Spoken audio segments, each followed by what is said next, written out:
नमस्कार, मी Indira. News अनकटच्या prime time बुलेटिनमध्ये तुम्हा सगळ्यांचं स्वागत करते.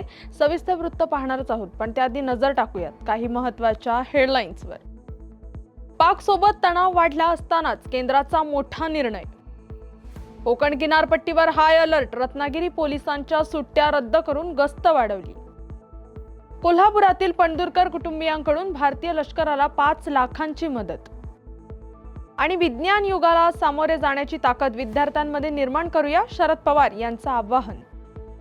आता पाहूयात सविस्तर वृत्त. पहलगाममधील दहशतवादी हल्ल्यानंतर भारत आणि पाकिस्तानचे संबंध ताणले गेले. भारतानं ऑपरेशन सिंदूर राबवल्यानंतर पाकिस्ताननं थेट सैन्यांच्या तळांना लक्ष्य करण्याचा प्रयत्न केल्यानं परिस्थिती चिघळली. यानंतर आता भारतानं अतिशय मोठा निर्णय घेतलाय. भविष्यातील कोणताही दहशतवादी हल्ला भारताविरुद्धच युद्ध समजण्यात येईल असा निर्णय घेण्यात आलेला आहे. त्यामुळे भारतानं दहशतवादाविरोधात अतिशय कठोर पवित्रा घेतलाय. केंद्र सरकारमधील उच्चस्तरीय सूत्रांनी ही माहिती दिली आहे. केंद्र सरकारनं घेतलेला निर्णय अतिशय महत्त्वाचा असून भारतानं दहशतवादाविरोधात लढाईत आपलं धोरण बदलल्याचं द्योतक आहे. भारत पाकिस्तान दरम्यान निर्माण झालेल्या युद्धजन्य तणावाच्या पार्श्वभूमीवर रत्नागिरी जिल्हा पोलीस प्रशासनानं सतर्कता वाढवली आहे. संपूर्ण जिल्ह्यात सतर्कतेचे आदेश देण्यात आले असून रत्नागिरी जिल्ह्याच्या समुद्र किनारपट्टीवर गस्त वाढवण्यात आली असल्याची माहिती जिल्हा पोलीस अधीक्षक धनंजय कुलकर्णी यांनी दिली आहे. सध्या पाकिस्तानकडून भारतावर विविध प्रकारे हल्ले सुरू असून त्याला भारताकडून चोख उत्तर देण्यात येत आहे. युद्धजन्य परिस्थितीच्या पार्श्वभूमीवर ऑपरेशन सिंदूरसाठी कोल्हापुरातील हेमकिरण रामचंद्र पणदूरकर आणि त्यांच्या कुटुंबियांकडून भारतीय लष्कराला 5 लाखांची आर्थिक मदत करण्यात आली आहे. लष्कराला आर्थिक मदत करण्याचं आवाहन करत पणदूरकर कुटुंबियांनी जगातून दहशतवाद नष्ट व्हावा अशी भावना व्यक्त केली आहे. सर्व भारतीय कोणत्याही धर्माचे असतील तरी ते आतंकवादाच्या विरोधातच आहेत आणि म्हणून भारत सरकार जे काही प्रयत्न करते ते चांगले प्रयत्न आहेत.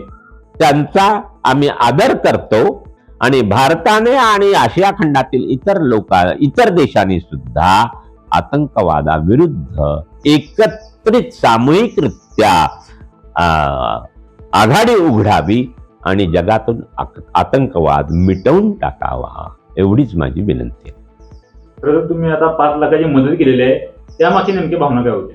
5 लाखाची आम्ही मदत करण्यामागची आमची भूमिका भारतीय लष्कराला थोडासा सपोर्ट देणे, थोडीशी मदत करणे.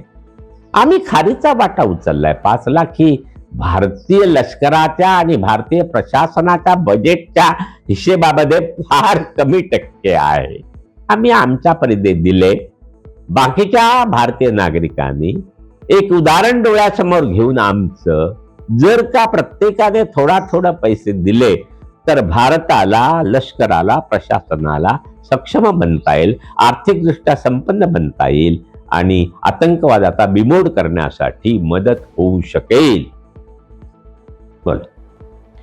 आधुनिक विज्ञान युगाला सामोरे जाण्याची ताकद रयतच्या विद्यार्थ्यांमध्ये निर्माण करूया. राज्याचा सर्वांगीण चेहरा मोहरा बदलण्यासाठी रयत कुटुंब हे सर्वोत्तम योगदान देईल. आज गुणवत्ता वाढवणे हे आपल्या समोरील आव्हान असून आधुनिक विज्ञान युगाला सामोरे जाण्याची ताकद रयतच्या विद्यार्थ्यांमध्ये निर्माण करूया असं आवाहन रयत शिक्षण संस्थेचे अध्यक्ष शरद पवार यांनी केलंय. भारत पाकिस्तान युद्धाच्या पार्श्वभूमीवर आज कोल्हापुरातील करवीर निवासिनी श्री अंबाबाईला भारतीय सैनिकांच्या सुरक्षेसाठी साकडं घालण्यात आलं. मंदिरातील हक्कदार पूजक, देवस्थान समिती आणि कर्मचाऱ्यांच्या वतीनं श्री अंबाबाई चरणी प्रार्थना तसंच यथाशक्ती पूजन आणि विशिष्ट श्लोकाच्या जपाचा विधिवत संकल्प करण्यात आलाय. यावेळी भारत माता की जयच्या घोषणा देण्यात आल्या. बातमीपत्रात वेळ झाली छोट्याशा विश्रांतीची. लगेचच परत येऊ. तोपर्यंत पाहत राहा न्यूज अनकट. ऐतिहासिक वारसा लाभलेला मराठ मुलूक महाराष्ट्र. या महाराष्ट्राला विविध रंगी छटा आहेत. साहित्य, कला, पर्यटन, नृत्य, भाषा, संत परंपरा अशा विविधतेने तो नटलेला आहे. हीच गौरवशाली विविधता जपत सुवरंग मराठी केवळ महाराष्ट्राच्या सांस्कृतिक संहितेपुरते मर्यादित न राहता समकालीन नवकल्पनांवर आधारित कार्यक्रमांद्वारे मराठी मनोरंजन विश्वात स्वतःची एक अनोखी जागा निर्माण करत आहेत. मराठी मनोरंजन क्षेत्रातील उत्तम दिग्दर्शक, लेखक आणि निर्मात्यांच्या प्रतिभेचा पुरेपूर वापर करून मनोरंजनाचा आगळा वेगळा रंग उधळण्यास आम्ही सज्ज आहोत. स्वरंग मराठीचे उद्दिष्ट मराठी मनोरंजन क्षेत्रामध्ये मनोरंजनाची वहिवाट सोडून, रूढीवादी पद्धती तोडून मनोरंजनाचा समृद्ध अनुभव प्रदान करून देण्याचा आहे. म्हणूनच यात विविध पद्धतीचे मनोरंजक आणि माहितीपूर्ण कार्यक्रम स्वरंग मराठीवर बघता येतील. शेवटी एकच, धकाधकीच्या जीवनात धांगडधिंगा करण्यापेक्षा बसूया, हसूया, गाऊया, जगूया. नाती गोती श्रावण मोती गावामधले जीवंत रंग. नाती गोती श्रावण मोती गावामधले जीवंत रंग. चला जोडूया, चला पाहूया, जशी संस्कृती तसा स्वरंग. बातमीपत्रात पुन्हा एकदा स्वागत. आता पाहूया उर्वरित काही महत्त्वाच्या घडामोडी. मर्दा आम्ही मराठे खरे ही कोल्हापुरातील माजी सैनिकाची कविता सध्या प्रचंड व्हायरल होतीये. भारत पाकिस्तान युद्धजन्य परिस्थितीच्या पार्श्वभूमीवर कोल्हापूरच्या सैनिकांचं गाव म्हणून ओळख असलेल्या शिरगाव येथील माजी सैनिक बाबूराव कदम यांची कविता प्रेरणादायी ठरते. गिरगावातील अनेक तरुण देश रक्षणासाठी सीमेवर कार्यरत असून बाबूराव कदम हे देखील 6 वर्षांपूर्वी लष्करातून निवृत्त झालेत.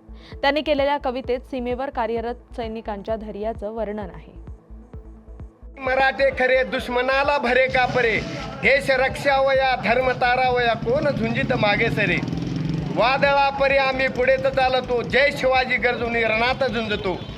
मराठा कधी न संग्रातून हटे, मारुनी 10 एक मराठा कटे. भारता आम्ही तुलाच देव मानतो, हाच महाराष्ट्र धर्म एक जाणतो. राखतो मान आमची परंपरा, रक्त शिंपुनी पवित्र ठेवतो जरा. याच मातीवरी प्राण गेला तरी आमची वीर गाता उरे. मर्दा आम्ही मराठे खरे, दुश्मनाला भरे का परे.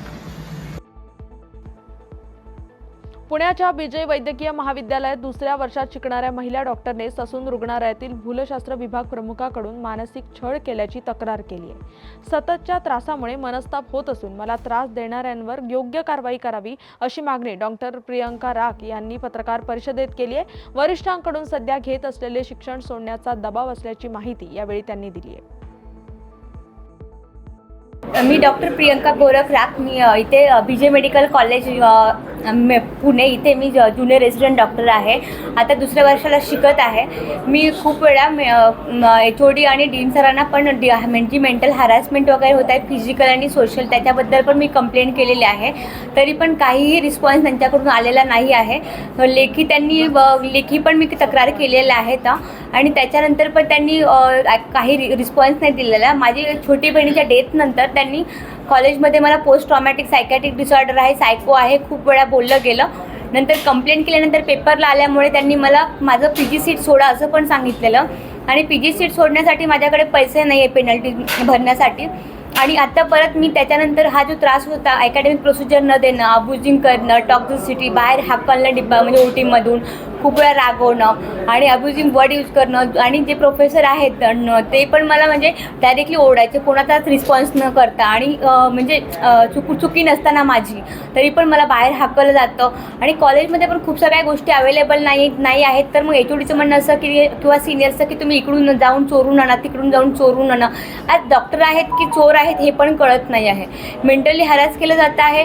सगळ्या वस्तू तुम्ही स्वतःच घेऊन या.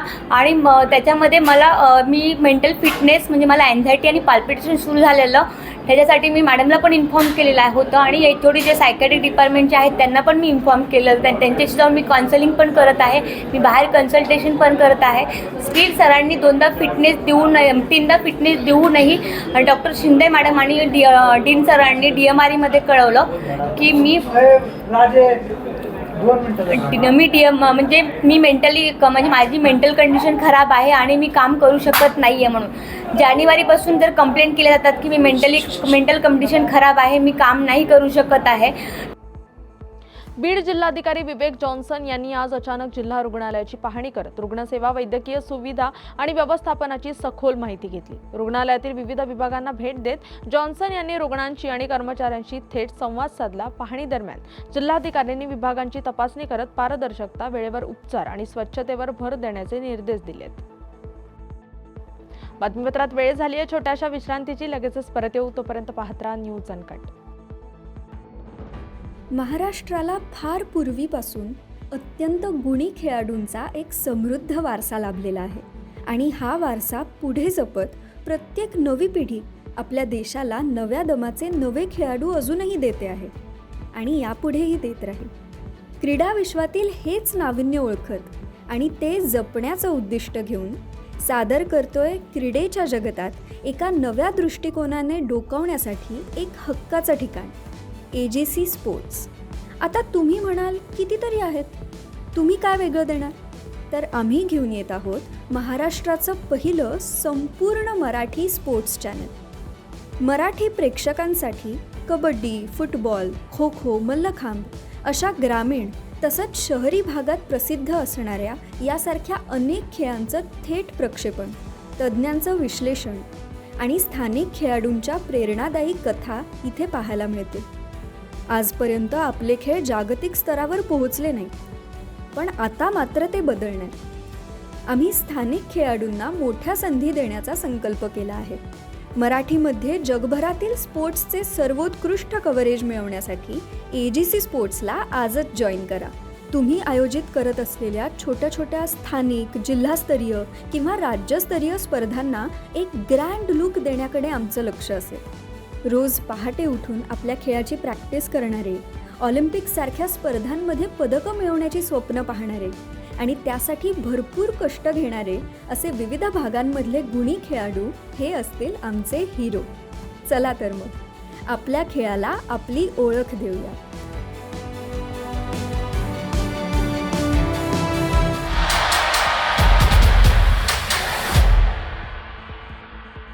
बातमीपत्रात पुन्हा एकदा स्वागत. आता पाहूया उर्वरित काही महत्त्वाच्या घडामोडी.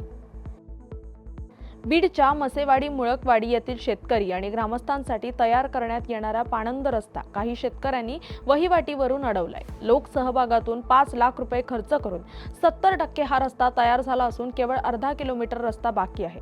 आता पावसाळ्यात शेतकऱ्यांना जाण्या येण्यासाठी हा रस्ता खुला करून द्यावा अशी मागणी शेतकऱ्यांनी केली आहे. ग्रामपंचायत कार्यालय मुळकवाडी, कदम रामकिशन मारुती, मुळक मसेवाडी शिव रस्त्याच्या अडचणीमुळे या रस्त्यावरून रहदारी करणाऱ्या 200-300 लोकांनी मान्य तहसीलदार साहेबांकडे मागणी केल्यानंतर तालुका भूमी अभिलेख कार्यालयाचे कर्मचारी येऊन प्रत्यक्ष रस्त्याच्या खुणा करून दिल्या. त्या खुणा मान्य नाहीत म्हणल्यानंतर मान्य तहसीलदार साहेबांनी दुसरी व्हिजिट केली आणि दुसऱ्या व्हिजिटमध्ये परत भूमी अभिलेख कार्यालयाचे लोक बोलवून त्यांनी परत रिपीट खुणा करून दिल्या. त्या खुणाप्रमाणे 200-300 लोकांना खुणा सगळ्या मान्य झाल्या आणि त्याप्रमाणे त्या शेतकऱ्यांनी जमा केलेल्या पैशामध्ये तो रस्ता शेतकऱ्यांनी 70% पूर्ण केलेला पण आहे. परंतु राहिलेल्या 5-6 लोकांमुळे 25-30% रस्ता हा अडचणीचा झालेला आहे आणि तो रस्ता जर मोकळा करून दिला तर 200-300 लोकांच्या रहदारीचा प्रश्न मिटून जाऊ शकतो.